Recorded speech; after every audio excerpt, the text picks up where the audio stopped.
Olá, muito bom dia a você que nos acompanha todos os sábados aqui na telinha da SIC TV. Começando o nosso Viver Bem com mais um tema, falando de qualidade de vida, de bem-estar, de saúde. Todo sábado a gente traz aqui novidades, informações para você que nos acompanha de todo o estado de Rondônia. Então, muito obrigada pela sua audiência. O Alzheimer é uma doença degenerativa e progressiva do cérebro que afeta principalmente pessoas idosas. Com o passar do tempo, funções cerebrais como a memória, linguagem, capacidade de cálculo e comportamento gradualmente se deterioram, levando o paciente a depender de auxílio para realizar as atividades cotidianas. No Brasil, estima-se que a doença atinja mais de 1 milhão de pessoas. Por isso, é importante reconhecer os primeiros sinais do Alzheimer para saber como lidar com a doença de um familiar ou de uma pessoa próxima de forma acolhedora e humanizada. Então, para nos ajudar a entender o tema, nós estamos recebendo a doutora Juliana Mello, que é especialista em geriatria e que é muito bem-vinda mais uma vez aqui conosco. Tudo bem, doutora? Seja bem-vinda com a gente mais uma vez. Para a gente falar, então, dessa doença que é muito comum entre os idosos, mas a gente precisa entender, Eu acho é muito mais também por essa questão de saber como lidar, saber como agir para preparar familiares e tudo mais. O que é o Alzheimer? Bom, o Alzheimer, como você mesmo disse, é uma doença neurodegenerativa, infelizmente ainda incurável, mas tem tratamento, A gente vai tentar aí amenizar os sintomas, desacelerar um pouco essa doença através dos tratamentos que a gente tem hoje em dia. E a gente tem que entender que na verdade, essa doença ela se dá através de morte dos neurônios, Então, os neurônios vão morrendo e seus restos celulares acabam se depositando ali no cérebro, matando outros neurônios e vira um ciclo que, infelizmente, a gente ainda não é capaz de quebrar por completo. Qual que é o médico que cuida do Alzheimer? Bom, nós temos, na verdade, 3 especialidades que são responsáveis, aí que teriam a capacidade de diagnosticar, tratar e acompanhar estes pacientes, A psiquiatria, a neurologia e a geriatria. Em grandes centros, durante a formação, nós acabamos até atendendo esses pacientes em conjunto, Óbvio que como mais de 90% das vezes que o paciente tem Alzheimer, ele tem mais do que 65 anos, acaba que o geriatra tem uma demanda maior a respeito dessa doença, Acaba atendendo mais esses pacientes, mas os 3, em teoria, têm essa capacidade. E como identificar o Alzheimer? Bom, mais do que os próprios pacientes, os familiares, em geral, nos trazem aí as queixas, Doutora, meu pai ou minha mãe andam muito esquecidos, Andam esquecendo a comida no fogo, queimando, se perdendo nos caminhos que fazia para casa, caminhos corriqueiros que estava super acostumado a fazer, vai fazer compra, vai pagar uma conta e vem o troco errado. Então, assim, eles começam a ter essa percepção, E trazem para a gente aí essas queixas iniciais. E, em geral, é isso, Às vezes tem um pouco de comportamento, irritabilidade, Mas, na grande maioria das vezes, a queixa principal é essa questão da memória mesmo. Uhum. Qual que é a minha chance de ter Alzheimer se alguém da minha família tem ou já teve? Bom, isso é interessante. É sempre uma grande dúvida no consultório, Então, na verdade, alguém que não tenha nenhum familiar de primeiro grau com Alzheimer, Quando eu digo primeiro grau, eu não estou falando de vô e vó, Pai, mãe, irmãos. Então, quando você não tem nenhum familiar de primeiro grau com Alzheimer, a tua chance gira em torno de 10%. Quando você tem um familiar de primeiro grau com Alzheimer, isso dobra, Então, seria em torno de 20%. Mas, na verdade, apenas 1% desses pacientes realmente vão ser por prevalência genética, Todos os outros é modificável, Então, se você tiver um estilo de vida saudável, você provavelmente não desenvolverá essa doença. Alzheimer e demência, qual que é a diferença entre os dois? Bom, na verdade, o Alzheimer é um tipo de demência, Nós temos muitas outras doenças, que levam o paciente à demência. Então, nós temos demência frontotemporal, demência por Parkinson, demência por corpúsculos de Lewy, demência vascular e a demência de Alzheimer.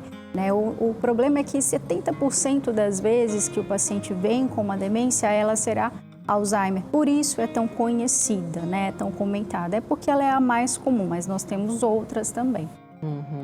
Quais são os principais sintomas iniciais do Alzheimer e como que eles progridem ao longo do tempo? Vai ser aquela questão mesmo de família, identificar esses esquecimentos e tudo mais? Inicialmente é mais a família que acaba percebendo esses sintomas. Eles têm, nem sempre eles conseguem ter essa percepção e existe até um nome para isso dentro da medicina, né? Um dos sintomas também. Então a família traz aqueles sintomas iniciais. Olha, doutora, lembra da juventude, lembra da infância, mas não lembra o nome do último neto que nasceu nos últimos meses, né? Então, fica esse limbo. A memória mais recente, ele acaba perdendo, né? E assim ele começa a deteriorar as memórias, primeiro recente e depois as tardias, né? E aí, inicia-se também uma questão de declínio da funcionalidade, né? Então, o paciente que antes fazia tudo sozinho, né? Que ia no mercado, que telefonava, que dirigia, ele já não está mais conseguindo fazer isso. Isso vai se intensificando aí para as atividades também mais básicas, como tomar banho, se alimentar, trocar de roupa.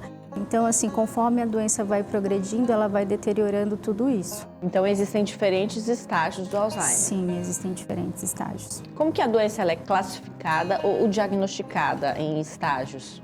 Bom, eu vou resumidamente colocar para vocês em 3 estágios, tá? Então, tem o estágio inicial, que dura ali em torno de 2, 3 anos, em que o paciente tem essa perda de memória recente, né? Em que o paciente começa a ter também alguns comportamentos, alguns transtornos de comportamento, como ele vai ficar às vezes um pouco mais agressivo, às vezes um pouco mais irritado, às vezes um pouco mais depressivo. Então tem essas pequenas mudanças que a família vai percebendo. Existe a fase moderada da doença, que dura em torno de 8 a 10 anos. E aí nessa fase o paciente vai tendo um pouco mais de dificuldade para falar, né? Então ele tem também essa questão de esquecimento mais intensificada, né? Ele vai começar a perder também alguns movimentos mais finos, ele vai ter uma dificuldade para conseguir abotoar uma camisa, para amarrar o cadarço do sapato. Então a gente vai percebendo isso. Na fase mais avançada, grave, né, no estágio final, em que dura em média 2, 3 anos, esse paciente ele tem uma intensificação muito maior dos sintomas, então ele vai ter uma dificuldade para falar extrema, por vezes ele vai desenvolver muita dificuldade para levantar, para andar, e até mesmo para tomar banho, para se alimentar. Aquele paciente vai acabar ficando acamado, né? Muito bem, a gente vai continuar entendendo um pouquinho mais sobre este assunto depois do intervalo, que é bem breve. A pausa é rapidinha, você de casa não saia daí.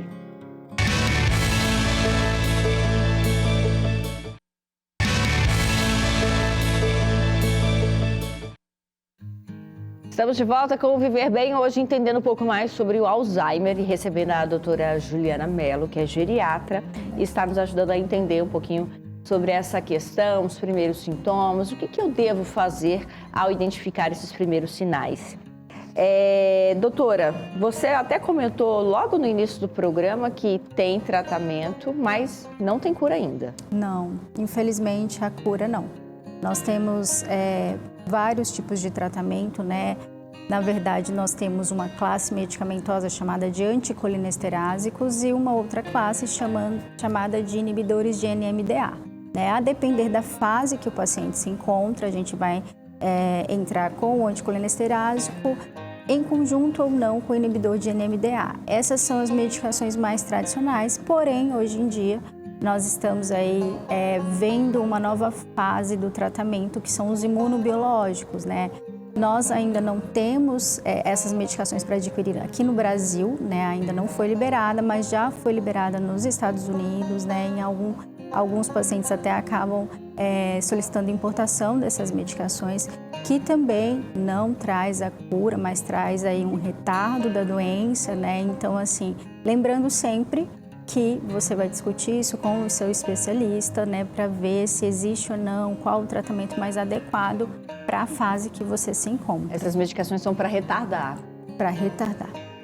Certo. A gente listamos alguns mitos e verdades agora sobre a doença do Alzheimer, até para refrescar sua memória, você que não estava nos acompanhando no primeiro bloco, para você entender um pouquinho sobre este assunto. Apenas idosos desenvolvem Alzheimer. É mito ou verdade, doutora? É mito, gente. Não só os idosos. Nós temos também o Alzheimer precoce. Pode acontecer aí em pacientes mais jovens, antes dos 60, dos 65 anos, né? Mas é fato que mais de 90% das vezes serão idosos. Certo. Mais um mito ou verdade na tela do Viver Bem. O Alzheimer é uma parte natural do envelhecimento. É mito ou verdade? É mito, né? O Alzheimer não é uma parte natural do envelhecimento, ele é uma doença, tá? Então, por vezes, o paciente está ficando esquecido, a família está percebendo e existe esse erro, né?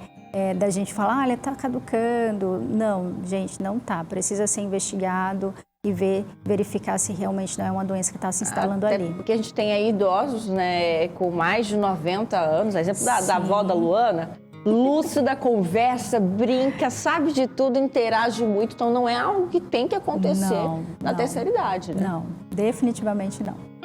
Mais um mito ou verdade na tela? Não há nada que se possa fazer para prevenir o Alzheimer. É mito ou verdade? É mito, né?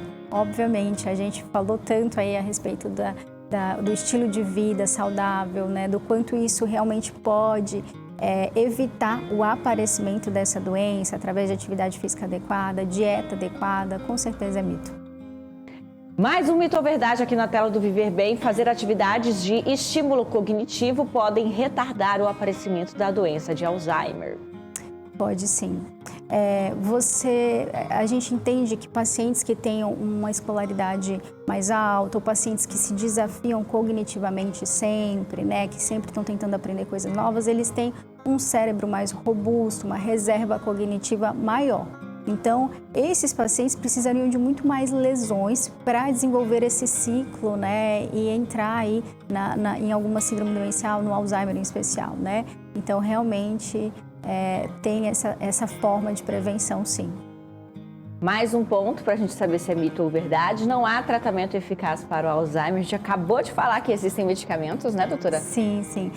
Na verdade, são medicamentos que não curam, mas sim eles tratam, tá? Amenizam sintomas, né? Tratam todo o desconforto que possa trazer, né?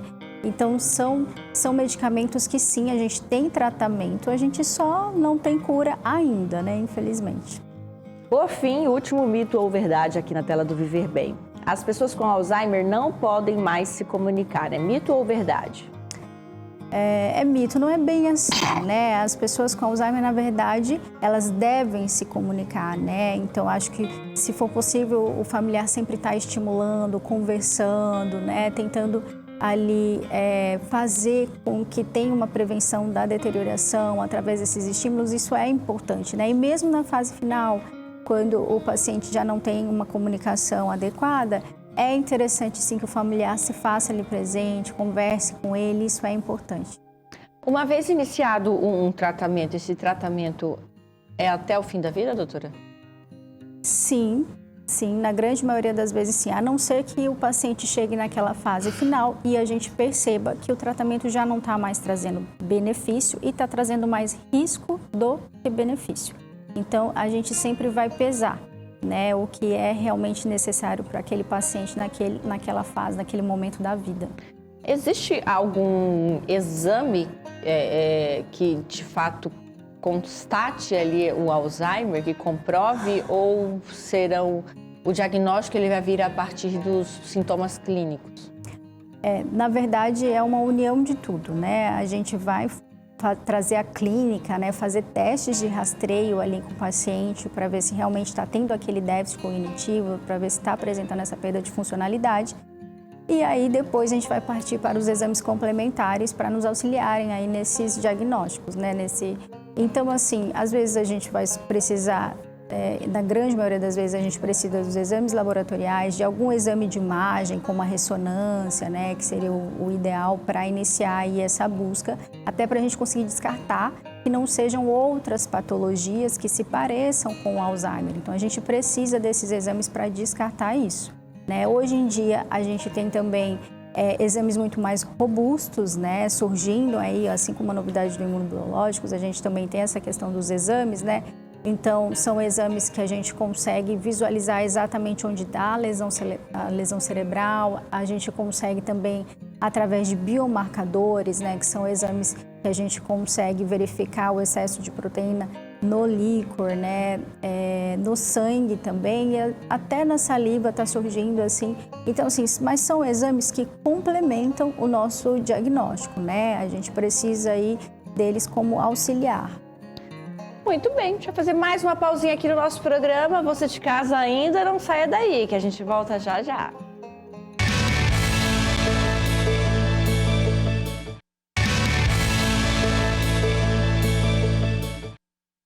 Muito bem, já estamos de volta com o nosso programa, entendendo um pouco mais sobre o Alzheimer e recebendo a doutora Juliana Mello, que é geriatra, está nos ajudando a entender um pouquinho sobre a doença, que é muito comum entre os idosos, mas não deve fazer parte da terceira idade, não é natural, né? Você pode sim buscar formas de se cuidar, de ter mais qualidade de vida para tentar evitar a doença na terceira idade. A gente vai acompanhar agora a história de uma mulher que foi diagnosticada com Alzheimer aos 59 anos de idade. Com o apoio e o amor das filhas, ela decidiu trocar a vida na cidade pela tranquilidade da praia. Essa mudança, aliada a diversos pequenos esforços diários, tem sido fundamental para preservar a memória e retardar o avanço da doença, que afeta atualmente mais de 1 milhão de brasileiros. Os pés sentem a areia fofa e as ondas da praia.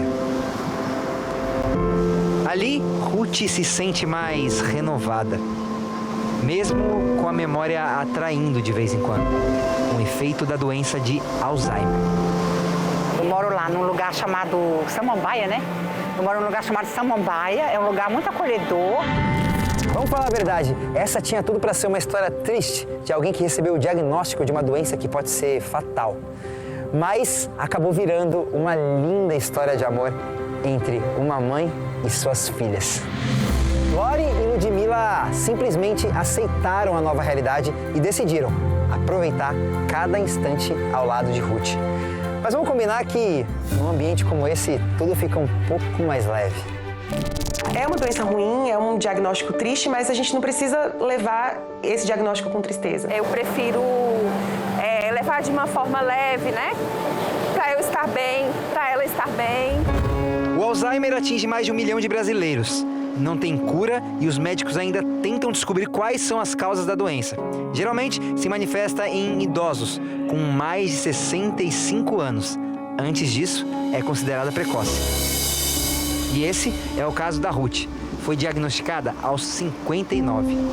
Ela comprava coisas no mercado que ela já tinha e esquecia de comprar outras. Ela arrumava a casa, de manhã e esquecia que arrumou e de tarde ela queria arrumar de novo. Ela esquecia panela no fogo, esquecia ferro ligado. O Alzheimer é uma doença degenerativa do cérebro. É como se o cérebro murchasse.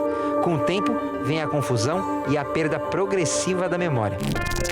Ruth passou por vários especialistas até chegar ao diagnóstico. Ela lutou tanto para chegar, e aí quando ela chegou num lugar que ela podia ter, aproveitar e ser feliz e viver coisas boas, aí vem esse diagnóstico para tentar tirar tudo da gente, assim. Ruth ficou viúva aos 27 anos e trabalhou duro como técnica de enfermagem para sustentar sozinha as 2 filhas. Logo que descobriu a doença, precisou se aposentar. Foi aí que a família teve uma ideia. Ruth, que morava em Brasília, se mudou para Maceió, Alagoas, para ficar pertinho da filha mais velha e do genro. Lori largou tudo para cuidar da mãe. Tá bem agradável conviver com ela. Por ela ter esse bom humor, né? Sempre é agradável conviver com pessoas assim. E olha que parece que tá dando certo. Ruth não para quieta. Com a ajuda da filha, está sempre em movimento, exercitando o cérebro. Eu comecei a perceber que nas águas e aqui na areia também tinha muita tampinha de garrafa. Essas tampinhas, quando a onda leva para lá, elas vêm para o esôfago do peixe, né? Essa parte aqui, e o peixe, ele morre. Eles acham peixes aqui mortos, boiando, né? Manter um diário é outra coisa que ela não abre mão. Eu escrevo as coisas que eu sinto. E se eu não comentar com uma das minhas filhas, eu escrevo. Olha aqui, ó, eu boto a data, ó, tá vendo? 5 de junho. Assim como o caça-palavras. Eu tô ativando meu cérebro, não tô vendo o tempo passar e nem tô pensando em tristezas. Deputada, ó, achei deputada aqui, ó. Deputada. As filhas acreditam que essas atividades estão retardando os efeitos do Alzheimer. Acho que são estímulos cognitivos sensacionais. Claro que a medicação é importante, mas essas atividades, como caça-palavras, leitura, escrita criativa, brinquedos, jogos, toda atividade que dê uma sequência, que dê uma oportunidade da pessoa ativar a sua capacidade de concatenar ideias, de pensar em cima, vale a pena. Mas o melhor efeito para a Ruth é a atitude positiva com relação ao diagnóstico. E isso contagiou a família toda.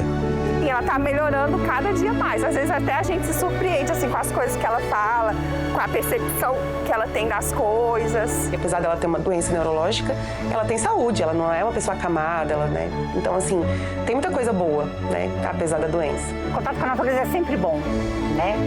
E ainda mais quando a gente está perto de pessoas que a gente ama, né?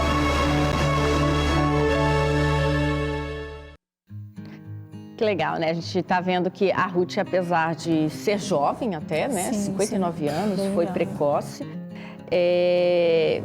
A família tem levado isso, tem encarado de uma forma positiva, né? Buscando alternativas, estímulos e tudo mais.